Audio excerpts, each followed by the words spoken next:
Now, for a person who's confident, who is experiencing rejection, rejection after rejection, after rejection, at what point does that person start going, you know what? It's not me, it's them. Or do you never do that? I mean, you want to look at what's the type of feedback that you're getting and what are you learning from that? How are you, if there, where there is room to improve, are you applying that? And maybe something's off. Maybe is it not the right job or the right industry, or is it there might be something that's off. So I don't want to tell anybody that if you're being rejected, then just flat out believe everything you're hearing. Nope. But we do also want to, okay, let me take that with a grain of salt and see, does that apply? Does it not apply?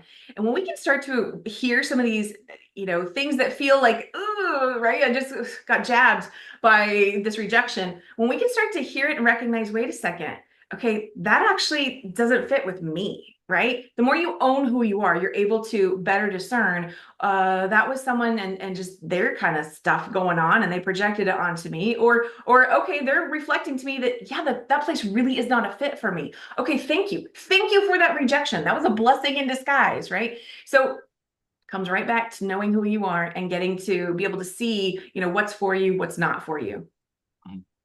How much of the saying you everything that you have now is what you deserve, that you agree with or not agree with? Oh, you're asking a loaded question as I know we have to wind down. Okay. So yeah, to me that is so that's a complex, very complex answer because it boils down to an energy thing. But to me, it's beyond just simply, if I know that I am pursuing a certain goal, I'm manifesting something into my life, and then something shows up that I don't want. We don't always know how that thing that you don't want is actually the clue to the next part of the puzzle. We don't always recognize these things.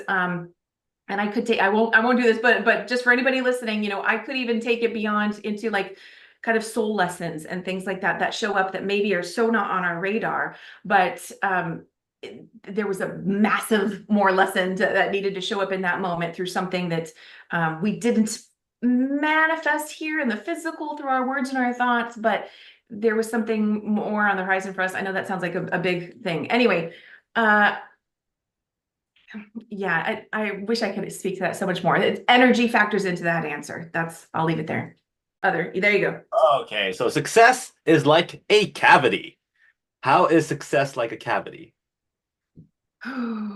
It's okay. Okay. It's like a cavity. So it's making me actually think of a seed. So we think of a cavity, there's this cavity into, in a tooth, right? And so how does the cavity get filled up? It gets filled up from the bottom up. And I'm thinking of a seed that's been planted and it's growing from underneath the ground. You cannot always see it. And then as it grows and it sprouts, it comes up to the surface and it becomes this big tree. And of course, we don't want our cavities to get bigger than our teeth, but that's my best explanation right now is you fill it up from the bottom up. I see that. That's a great way of interpreting that, and I love your answer. So thank you very much. That is how success is like a cavity.